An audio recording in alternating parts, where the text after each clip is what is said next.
The right call, make the right call, make the right call. Michael, he says, look at him. He's clapping. Michael says, you know what, David? I'm telling him, make the right call. It's my house.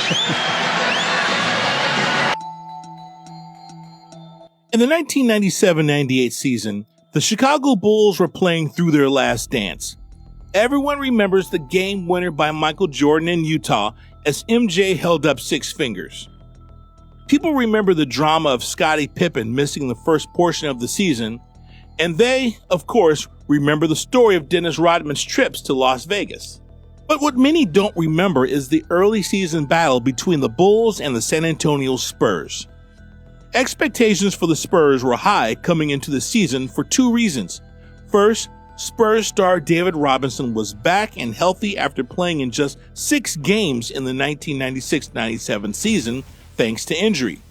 And second, joining Robinson on the front court would be Tim Duncan, who looked to be not just a perfect partner for Robinson, but a special talent in his own right. By the time the Spurs faced the Bulls in the 97-98 season, San Antonio played just 2 games, winning both. As for the Bulls, their 1997-98 campaign didn't start the way they wanted it to. The Bulls started their season in Boston and shockingly lost to the Celtics. People started to worry that the Bulls wouldn't be able to stay afloat with Pippen out, but they did recover in their next game against a weak Philadelphia 76ers team. Their biggest test thus far was certainly the Spurs. Duncan with the jumper from the wing puts it in. Doesn't seem anything fancy with Duncan. It's just... The Spurs took an early 8-0 lead, and the Bulls looked to be in trouble. Of course, Michael Jordan would have to put his stamp on the game, getting Chicago on the board with a jumper from 20 feet. San Antonio attacked Chicago's interior, finishing with close-in shots from Robinson, Duncan, and Avery Johnson. Phil Jackson had no choice but to call a timeout as the Bulls trailed 14-4. The Bulls battled hard, but they couldn't make up much ground as the Spurs took a 29-15 lead after the first quarter, with Duncan scoring 7 while adding 7 rebounds. For Chicago, Jordan scored 4 points, but shot just 2 for 6 from the field. It was Tony Kukoc's 6 points off the bench that kept the Bulls somewhat in the game. But if Chicago wanted to get back in the game, Jordan would have to play better, right? Well, in the second quarter, with Jordan beginning on the bench, some unexpected names stepped up for the Bulls, helping to cut down the Spurs' lead. 70, 80%. That's a great play. Oh, Dennis beat him to the spot that time.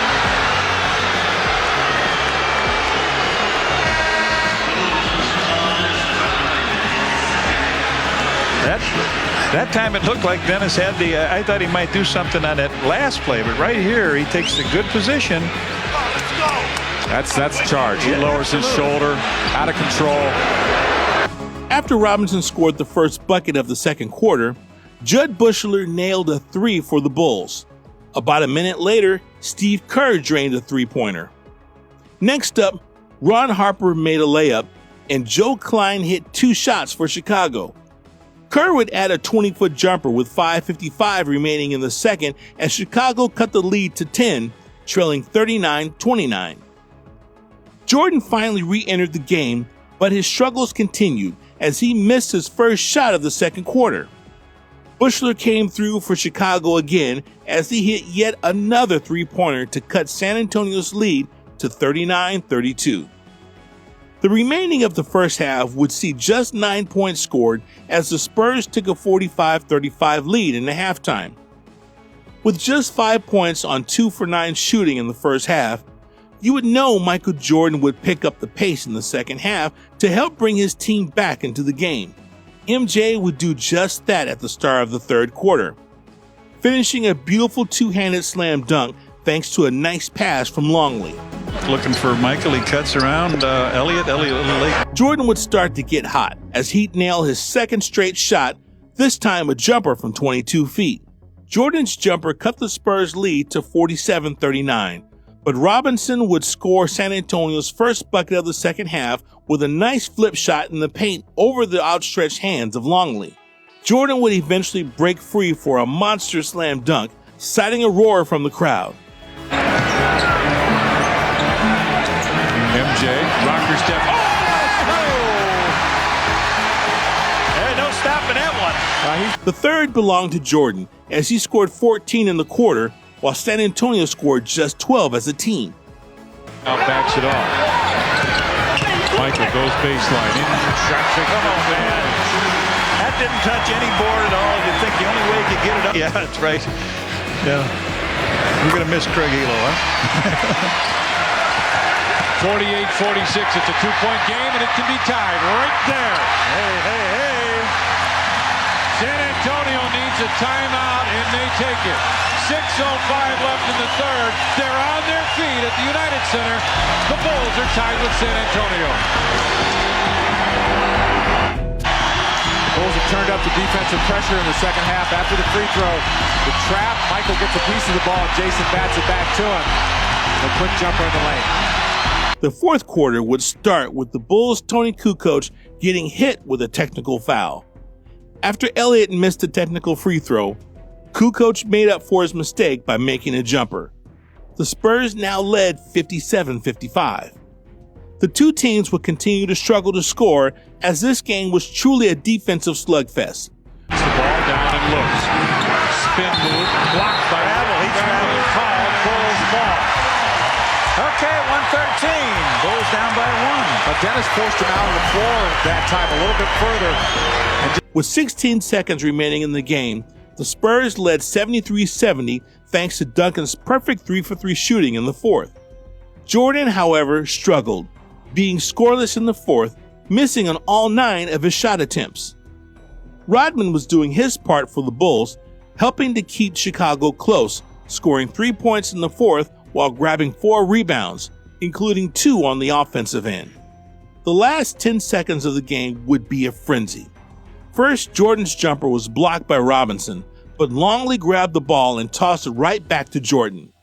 MJ quickly found Kukoc, who had a good look at a 3 for the tie, but he missed. Luckily for Chicago, the long rebound was tipped into Longley's hands, who quickly found Jordan, and Jordan became Jordan by nailing a game-tying 3 as time expired. 2 seconds, 1 second, this is to tie! Yes, sir! David Robinson says, damn! Michael says, I'll take it. His first basket coming in this quarter. This place is going crazy.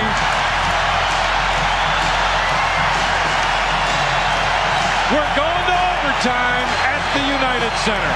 In overtime, the Bulls came out swinging, scoring the first 4 points on 2 jumpers, one by Kerr and one by Jordan. The Spurs would answer by scoring the next 4 points on a dunk by Duncan and 2 free throws by Jaren Jackson. With the game tied at 77-77, Elliott tried to give the Spurs a 2-point lead with what looked to be an easy layup, but Elliott's shot attempt would be blocked by Jordan, who was chasing him the entire way. Robinson gave the Spurs a 79-77 lead by converting a jumper with 2 minutes and 20 seconds remaining. With 21.8 seconds remaining, Jordan hit a pull-up jumper with 2 guys on him, tying the game at 79-79. Ready for it. MJ one-on-one with Elliott, fades, fires, hits again! And the Spurs want a timeout. 21.8 seconds left, and MJ has done it again to the Spurs. Yeah. There's still 28. 22 seconds, yeah. 22 seconds. Avery Johnson would miss the Spurs' next shot attempt with just 0.4 of a second remaining for the Bulls. Chicago would attempt to get the ball to Jordan, but Elliott successfully knocked the ball loose and the game headed into a second overtime. In action, maybe Michael looping over the top. He was going to try to catch it in the air and put that thing up. Tony didn't throw it high enough. We are going to a second overtime. The Bulls and Spurs are tied at 79. In the second overtime, Jordan would get some help from his teammates. First, Jordan made a nice pass out of the double team to Longley, but the Chicago big man would have his shot blocked by Robinson. Luckily for the Bulls, Longley grabbed the ball and put in a layup, giving the Bulls an 81-79 lead. Later, Ron Harper would give the Bulls an 83-79 lead thanks to a layup. Then, with 2 minutes and 45 seconds left in the second overtime, Jordan gave Duncan his welcome to the NBA moment. Duncan attempted a shot against Rodman in the post, and Jordan came over to block Duncan's shot out of bounds. This wouldn't be the last great defensive play by MJ in the second overtime. With 1 minute and 27 seconds left, Jordan stripped and stole the ball from Johnson as the Bulls held on to an 83-82 lead. Duncan, now Avery comes over in the corner, gives the ball again, driving to the middle. Avery's there, but Michael steals the ball, and as he does, look at Scottie Pippen saying, there it is, my man on defense. There it was. He just took it away from him. And you saw him. Jordan would change this as he nailed a jumper to give Chicago an 85-82 lead with 31.4 seconds remaining. Clock at 36. Michael one-on-one with Sean Elliott. Fakes the shot, fakes it again, baseline jump. Oh, yeah, and again! Elliott would miss a three with about 14 seconds remaining for the Spurs, and this would basically seal the win for the Bulls. Jordan would add a free throw, bringing his total to 29 points, despite shooting 12 for 39 from the field. Rodman battled Duncan all game long to grab 22 rebounds, including 10 on the offensive end. The Bulls won the game 87-83. Yes, it was a double overtime where each team did not score 90 points, and the Spurs did not make a single three-pointer. That's 90s basketball, and it truly was a battle every single possession. As for the Spurs, the rookie Duncan showcased his bright future by scoring 19 points and grabbing 22 rebounds of his own. Robinson was still the star of the Spurs, and he led the team in scoring with 21 points. This game was sort of a passing of the torch, as it truly would be the last dance for Chicago, as the Bulls would win their sixth and last title of the decade. The Spurs, on the other hand, would begin their own dominance starting in the following season, winning the first of 5 NBA titles in franchise history, all with Duncan dominating, similar to how Jordan dominated for the Bulls.